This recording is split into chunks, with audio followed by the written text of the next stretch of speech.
Beragama secara fisik dan secara iman, apa bedanya? Bapak Ibu Saudara, kalau Taurat fisik dan Taurat iman, pernah dengar Pak? Ada Taurat fisik, ada Taurat iman, ya. Di dalam Matius 5 ayat 20, Yesus berkata tentang hidup keagamaan. Hidup keagamaan artinya menjalankan Taurat fisik. Kalau hidup keagamaanmu tidak lebih benar dari Taurat, orang-orang ahli Taurat, kamu tidak layak. Artinya apa? Tidak mungkin. Karena ahli Taurat itu sudah orang paling hebat menjalankan Taurat. Tidak akan mungkin orang bisa lebih hebat dari orang Yahudi dalam menjalankan Taurat. Ya, hidup keagamaan itu Taurat fisik, ya. Lalu misalnya di dalam Roma 3 ayat 31 itu Paulus menulis, apakah kami membatalkan Taurat karena iman? Kami justru meneguhkannya.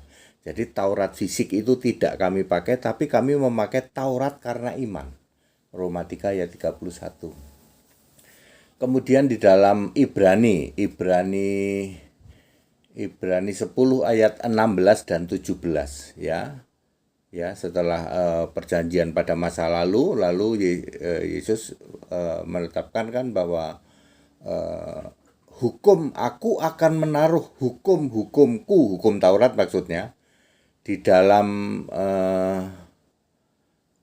hati mereka dan akan menuliskannya di dalam akal budi mereka. Itulah Taurat karena iman. Ya. Terus beragama karena iman ada nggak Pak? Ada.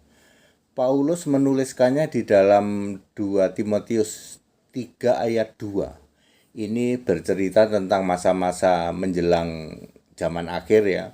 Orang sudah cinta uang, ya, garang, ya, tidak peduli. Di kalimat terakhir tidak memperdulikan agama. Loh, kok ada agama Pak di sini Pak?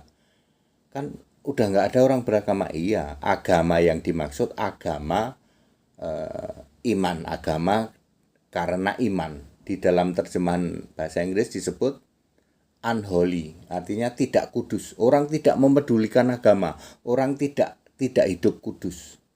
Ya, jadi agama yang dimaksud di dalam 2 Timotius 3 ayat 2 adalah hidup kudus. Dia tidak mempedulikan agama, ya, tidak hidup kudus. Ya, jadi beragama secara iman, ya. Taurat karena iman itu Taurat di hukum-hukum ditaruh di dalam hati dan dituliskan di dalam akal budi. Beragama karena iman itu hidup kudus. Jadi very clear, ya Bapak Saudara, ya.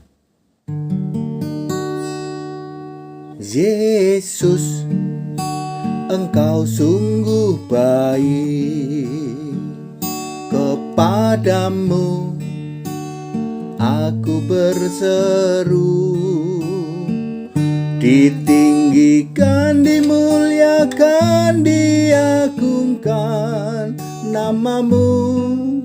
Yesus, Engkau sungguh baik. Dengan apa harus ku balas selain sujud menyembahmu?